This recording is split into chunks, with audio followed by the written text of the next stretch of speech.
Hello বন্ধুরা, আমার চ্যানেলে তোমাদের স্বাগত জানাই।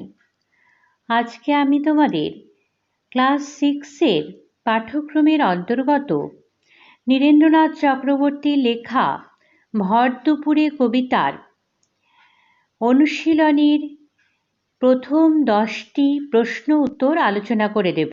এর মধ্যে কিছু ব্যাকরণ অংশও আছে।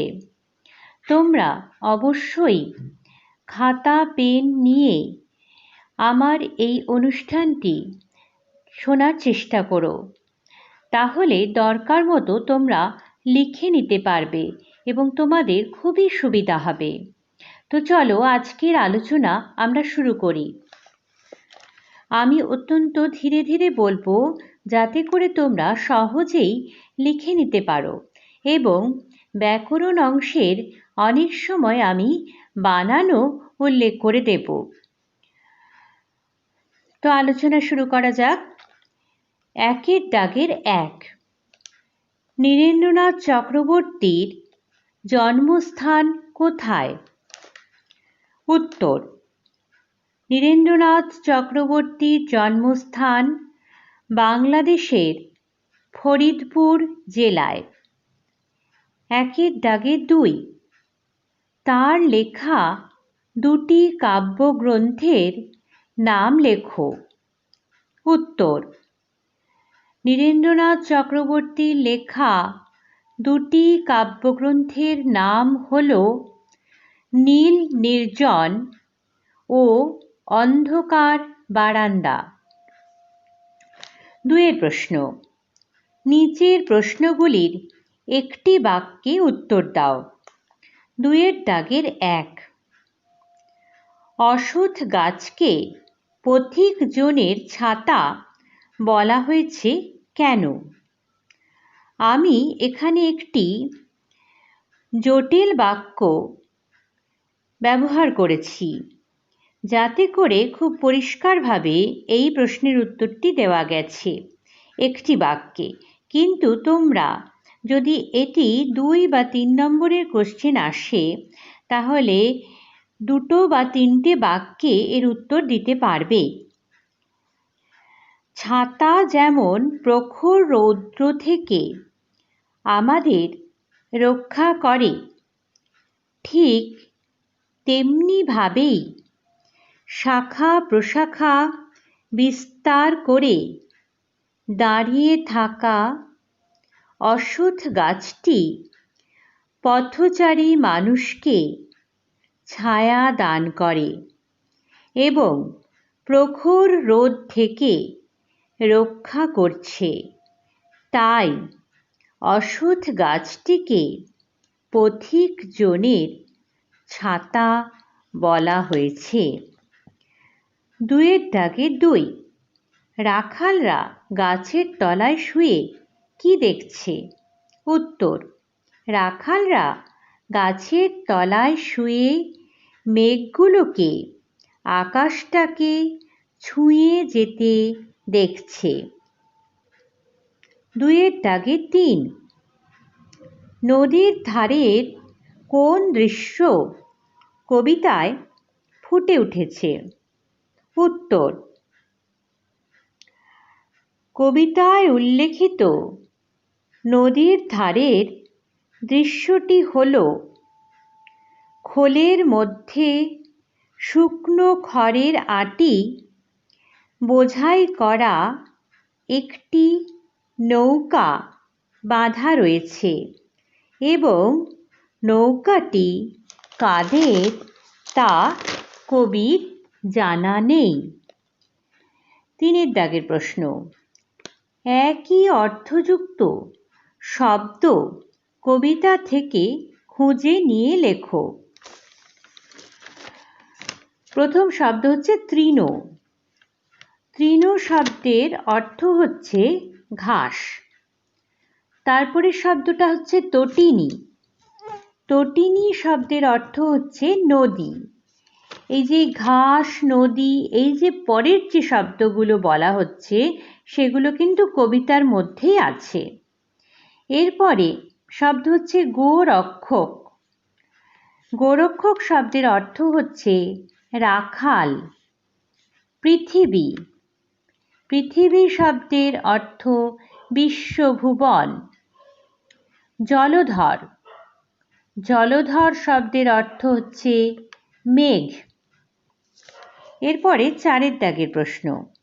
নিচের বিশেষ্য পদগুলিকে বিশেষণে ও বিশেষণ পদগুলিকে বিশেষ্যে পরিবর্তিত করো।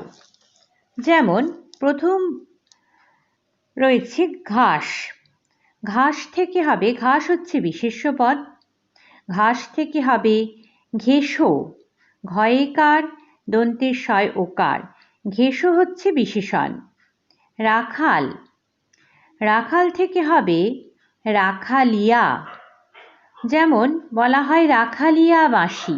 রাখাল যেরকম বাঁশি বাজায় সেরকম বাঁশিকে বলা হয় রাখালিয়া বাঁশি। রাখালিয়া। রয়াকার, বয়শূন্য রয়াকার, ক্ষয়াকার, লয়হস্যি, উন্তেস্ত আয়াকার। এরপরে আছে আকাশ। আকাশ থেকে হবে আকাশী। মাঠ। মাঠ হচ্ছে বিশেষ্য পদ, মাঠ থেকে বিশেষণ পদ হবে মেঠো। আদর। আদর থেকে হবে আদুরে। গাছ। গাছ থেকে হবে গেছো। লোক। লোক থেকে বিশেষণ পদ হবে লৌকিক।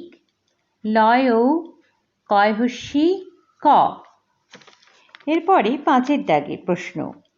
পাশে দেওয়া শব্দগুলির সঙ্গে উপসর্গ যোগ করে নতুন শব্দ তৈরি করো।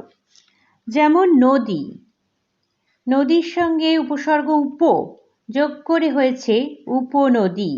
উপসর্গ হচ্ছে কোনো শব্দের প্রথমে যে শব্দগুচ্ছ, অর্থহীন শব্দগুচ্ছ যোগ করা হয় তাকে বলা হয় উপসর্গ। এর কিন্তু খুব একটা অর্থ নেই, সেইভাবে কোনো অর্থ নেই, কিন্তু এটা যখন কোনো শব্দের সঙ্গে যুক্ত করা হয় তখন এটা একটা নতুন অর্থ বহন করে। আদর। আদরের সঙ্গে অন এই উপসর্গটা যোগ হয়ে হয়েছে অনাদর। তারপরে বাতাস। বাতাস থেকে সু এই উপসর্গ যোগ করে হয়েছে সুবাতাস। এরপরে 6 দাগের প্রশ্ন। 6 দাগের 1। নিচের বাক্য বা বাক্যাংশগুলি থেকে উদ্দেশ্য ও বিধেয় চিহ্নিত করে উদ্দেশ্য অংশের সম্প্রসারণ করো। খুব মন দিয়ে তোমরা এই অংশটি শুনবে, তাহলে উদ্দেশ্য বিধেয় ব্যাপারটাও খুব পরিষ্কার হয়ে যাবে। 1 নম্বর, ওই যে অশ্বত্থ গাছটি ও তো পথিক জনের ছাতা। তাহলে এখানে কার সম্বন্ধে বলা হচ্ছে? অশ্বত্থ গাছ। তাহলে অশ্বত্থ গাছ হচ্ছে এখানে উদ্দেশ্য, আর অশ্বত্থ গাছের সম্বন্ধে যা বলা হচ্ছে সেটা হচ্ছে বিধেয়। তাহলে ওই যে অশ্বত্থ গাছটি এটা হচ্ছে উদ্দেশ্য, ও তো পথিক জনের ছাতা এটা হচ্ছে বিধেয়। এবারে উদ্দেশ্য অংশকে সম্প্রসারণ করব। ওই যে ডালপালা বিস্তার করে দাঁড়িয়ে থাকা অশ্বত্থ গাছটি ও তো পথিক জনের ছাতা। তাহলে প্রথম অংশটাকে আমরা বাড়ালাম, কিছু শব্দ দিয়ে বাড়ালাম। 6 দাগের 2। কেউ কোথা নেই বাতাস ওড়ায় মিহিন সাদা ধুলো। এখানে দুটো অংশ আছে। প্রথম বাক্যাংশ কেউ কোথা নেই। কেউ হচ্ছে উদ্দেশ্য, কোথা নেই হলো বিধেয়। দ্বিতীয় বাক্যাংশ বাতাস ওড়ায় মিহিন সাদা ধুলো। এখানে বাতাস কি করে না মিহিন সাদা ধুলো ওড়ায়। বাতাস হলো উদ্দেশ্য, ওড়ায় মিহিন সাদা ধুলো হলো বিধেয়। এবারে প্রথম অংশ যেমন কেউ, এই উদ্দেশ্যকে বাড়াবো। গ্রামের লোকজন কেউ কোথা নেই। গ্রামের লোকজন এটা কেউয়ের আগে বসিয়ে দিলাম, বসিয়ে দিয়ে উদ্দেশ্যটাকে বাড়ালাম। সম্প্রসারণ করা মানে বাড়ানো। দুপুরবেলার গরম বাতাস, এবার দ্বিতীয় বাক্যাংশ বাতাস, বাতাসের আগে কিছু শব্দ বসাবো। দুপুরবেলার গরম বাতাস, এইভাবে আমরা উদ্দেশ্যটাকে বাড়ালাম। 6 দাগে 3, আঁচল পেতে বিশ্বভুবন ঘুমোচ্ছে এইখানে। এখানে বিশ্বভুবন হচ্ছে উদ্দেশ্য, আঁচল পেতে এইখানে ঘুমোচ্ছে হলো বিধেয়। তাহলে বিশ্বভুবনের আগে, বিশ্বভুবন তো উদ্দেশ্য, একে সম্প্রসারণ করতে হবে, মানে একে বড় করতে হবে। বিশ্বভুবনের আগে আমরা বসালাম মধ্যাহ্নে নিঃশব্দ বিশ্বভুবন। মধ্যাহ্নে মানে দুপুরবেলায়, নিঃশব্দ মানে একদম চুপচাপ, কোনো শব্দ নেই। তাহলে দুপুরবেলার নিঃশব্দ বা চুপচাপ বিশ্বভুবন, মধ্যাহ্নে নিঃশব্দ বিশ্বভুবন। এইভাবে আমরা উদ্দেশ্যকে সম্প্রসারণ করলাম। এবারে 7 দাগে প্রশ্ন, বিশ্বভুবন শব্দে বিশ্ব আর ভুবন শব্দ দুটি একত্র উপস্থিতি রয়েছে, যাদের অর্থ একই। প্রথম 5টি এমন 5টি নতুন শব্দ তুমি তৈরি করো। 1 নম্বর হচ্ছে চিঠিপত্র। চিঠি কথার অর্থ যা, পত্র কথার অর্থ তাই। 2 নম্বর হাট বাজার, হাটও যা বাজারও তাই। 3 নম্বর কাজকর্ম। দেখো এই যে দুটো করে শব্দ রয়েছে একসঙ্গে, সেইটা দুটো শব্দই কিন্তু একই অর্থ বোঝাচ্ছে, কিন্তু আমরা এই দুটো শব্দ একসঙ্গেই ব্যবহার করি। কাজকর্ম। 4 নম্বর হচ্ছে রোগ ব্যাধি। 5 নম্বর ঠাকুর দেবতা। ঠাকুর দেবতা কথাটা আমরা অনেক সময় একসঙ্গে ব্যবহার করি, যেমন তার ঠাকুর দেবতায় বিশ্বাস নেই।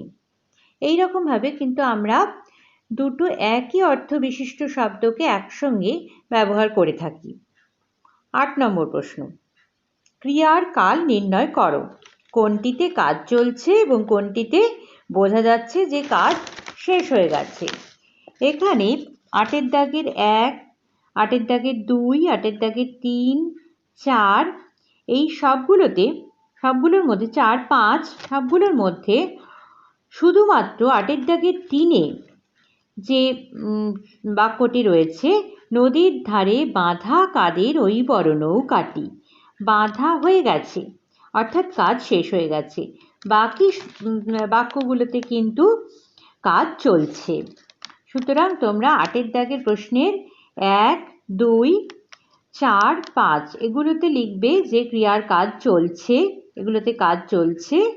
আর 8 দাগের 3-এ কেবলমাত্র কাজ চলছে না, কাজ শেষ হয়ে গেছে। এরপরে 9 দাগে প্রশ্ন হচ্ছে, নিচের বাক্যগুলির গঠনগত শ্রেণীবিভাগ করো। সরল, যৌগিক, জটিল, কোনটা সরল, কোনটা যৌগিক এবং কোনটা জটিল বাক্য সেটা নির্ণয় করতে হবে।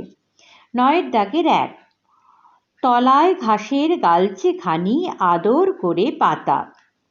দেখো এই বাক্যটার মধ্যে একটাই কিন্তু ক্রিয়াপদ আছে, যেমন আদর করে পাতা, এই একটাই ক্রিয়াপদ আছে। কাজেই এই বাক্যটি হলো সরল বাক্য। যে বাক্যের মধ্যে একটাই ক্রিয়াপদ থাকবে সেটা সরল বাক্য। তারপরে 9 দাগের 2, ওই যে অশ্বত্থ গাছটি, ও তো পথিক জনের ছাতা। দেখো এখানে একটা ক্রিয়াপদ, দুটো কিন্তু আলাদা বাক্য এবং দুটোতেই ক্রিয়াপদ রয়েছে, কিন্তু দুটো বাক্য একটা সংযোজক অব্যয় দিয়ে যুক্ত আছে। যেমন ও তো এই শব্দটা দিয়ে, এই সংযোজক শব্দটা দিয়ে যুক্ত করা আছে, তাই এটা হচ্ছে যৌগিক বাক্য। 9 দাগের 2 হচ্ছে যৌগিক বাক্য। এবার তোমরা হয়তো জিজ্ঞেস করতে পারো যে এই দুটো বাক্যাংশে কি করে ক্রিয়াপদ আছে। ওই যে অশ্বত্থ গাছটি, মানে ওই যে অশ্বত্থ গাছটি আছে, আছেটা কিন্তু এখানে উহ্য আছে। ও তো পথিক জনের ছাতা, ও হয় পথিক জনের ছাতা। তাহলে এখানে কিন্তু ক্রিয়াপদ দুটো বাক্যাংশে ক্রিয়াপদ রয়েছে। 9 দাগের 3, ভর দুপুরে যে যার ঘরে ঘুমোচ্ছে লোকগুলো। এই বাক্যটিও কিন্তু সরল বাক্য, কারণ এখানে একটাই মাত্র ক্রিয়াপদ আছে। 9 দাগের 4, যে জানে সে জানে। এখানে দেখো দুটো বাক্য, কিন্তু একটি বাক্য অপর বাক্যের ওপর নির্ভরশীল। যে জানে শুধু বললে বাক্যটা কিন্তু সম্পূর্ণ হয় না। যে জানে সেই জানে, মানে দুটো বাক্যাংশ একটা অপরটার উপর নির্ভরশীল। এইটাকে বলা হয় জটিল বাক্য। এই ধরনের বাক্যকে বলা হয় জটিল বাক্য। তাহলে 9 দাগের 4টা হচ্ছে জটিল বাক্য। এবারে 10 দাগে বলছে, ওই যে অশ্বত্থ গাছটি অংশে ওই একটি দূরত্ববাচক নির্দেশক সর্বনাম। অর্থাৎ ওই যে অশ্বত্থ গাছটিকে দেখানো হচ্ছে, অশ্বত্থ গাছটি কিন্তু খুব কাছে নেই, একটু দূরে আছে, একটু দূরত্বে আছে ওটা। কাজেই কবি ওটাকে ওই বলে নির্দেশ করছেন। এটাকে বলা হচ্ছে দূরত্ববাচক সর্বনাম, দূরত্ববাচক নির্দেশক সর্বনাম। এমন আরও সর্বনামের উদাহরণ দাও। এখানে কতগুলো উদাহরণ দেওয়া আছে, যেমন ও, উহা, উনি, ওরা। এখানে আর কটা তোমরা দিতে পারো, সেগুলো হবে ওখানে, সেখানে, তারা, তাদের ইত্যাদি। এগুলো দূরত্ববাচক নির্দেশক সর্বনাম হতে পারে। তো বন্ধুরা, আজকে আমি এই 10টা প্রশ্ন উত্তর তোমাদের সঙ্গে আলোচনা করে দিলাম। এরপরে আরও 11 থেকে 14 পর্যন্ত আরও প্রশ্নের রয়েছে, অনুশীলনীর প্রশ্ন রয়েছে, সেগুলি আমি পরের ভিডিওতে আলোচনা করে দেব। তোমরা অবশ্যই পুরো ভিডিও দেখার বা শোনার চেষ্টা করো। আশা করি খুবই উপকৃত হবে। আজকে এই পর্যন্ত। ভালো থেকো, সুস্থ থেকো।